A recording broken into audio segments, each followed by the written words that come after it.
Hey there, my equally awesome lovers. I apologize for coming to you from the shower, but I've been really tight on time. One of the few things I have been tight on. So the topic this week was my choice, and it was hate crimes. So last week, my husband and I were both threatened by this guy, a guy I was standing up to, who was hating on somebody who is a YouTube friend of mine. I don't really know her very well. She's from Australia, but she's a really nice girl. Anyway, he had harassed her in some of the most extreme of ways, exploiting her, so on and so forth. And, which in and of itself is a hate crime, but then after I stood up for her, he threatened me and my husband.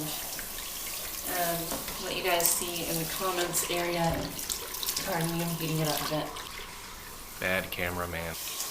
Yeah, the comments on my page were only part of it. There was stuff behind the scenes too, mail I was getting. And I was trying really hard to be nice, rational, and polite. And that can be really hard to do in the middle of a hate crime of any sort, or just hate of any sort, not even necessarily during a hate crime.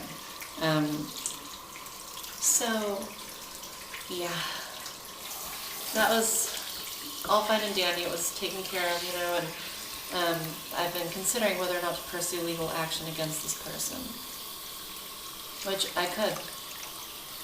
I am fully within my rights to go after this person, but the person emailed me later, after I discovered who they were, and outside of YouTube, and begged me not to. Anyway, this is the thing. The guy who was doing this crime, or just doing this hate mongering, believe it or not, is a bit of a tranny chaser. At least that's what I ascertained from my previous communications with him before I ever knew he hated on anybody.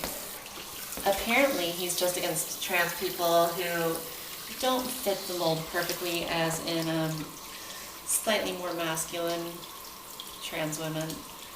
And, that frustrates me to no end. I was very blessed on that front. People always thought I was a woman, even when I was still, quote-unquote, a boy, if you even want to put it that way. But,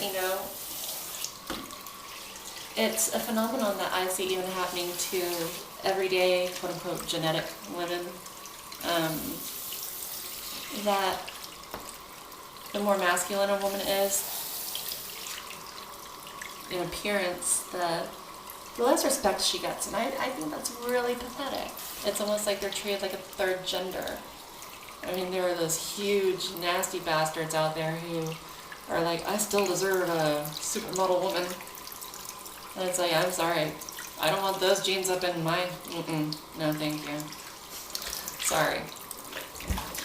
Anyway, enough of that. I have been a victim of hate crimes in the past, and that's why I took these threats, no matter how direct or indirect they might have seemed.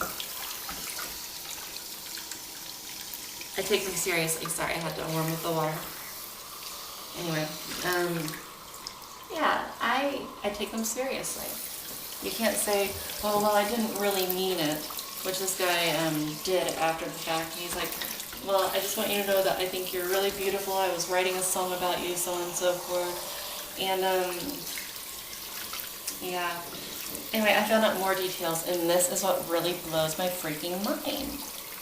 The person who pretty much wanted this hate crime, hate mongering done, was a fellow trans woman, a person in the community. There's no reason for in-community hate. None whatsoever. None. I don't understand it. I don't get it. And that person has lost all respect in my eyes, and I warned my friend against ever communicating with her again. But yeah, it's a really, really sick, sad situation. It's like a trans woman, I don't know if she's jealous of this other trans woman or what. I could see her being jealous of the attention. Basically giving illicit information and files to another person who is an equal opportunity hater. That's beyond even talk show drama. That's like pathetic. Like, seriously, pathetic. There is no excuse for that.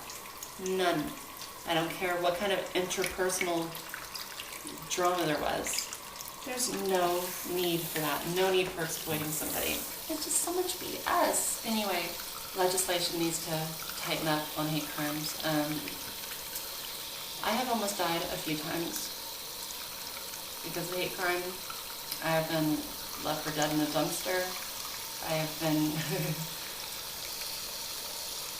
I've had some serious shit happen to me. And my poor husband got to... well, he knew me through the whole thing. You know, it's pretty...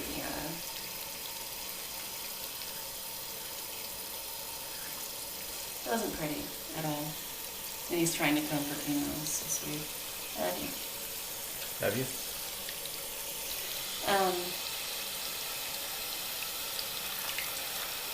Yeah.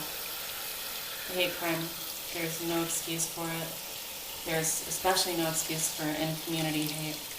None. I mean, sure, we've got our share of drama, but that can stay between the individuals. There's just no excuse for it. Anyway, I love you guys. I'm going to finish conditioning my hair and stuff.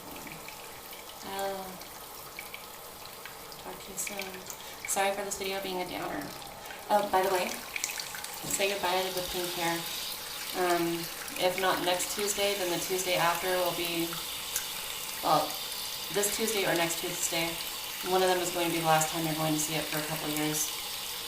My hair is all sorts of damaged, but that's not the reason. Reason being, I'm focusing every dollar I can on my music, so you'll see why eventually. But I love you guys, and I'll talk to you soon.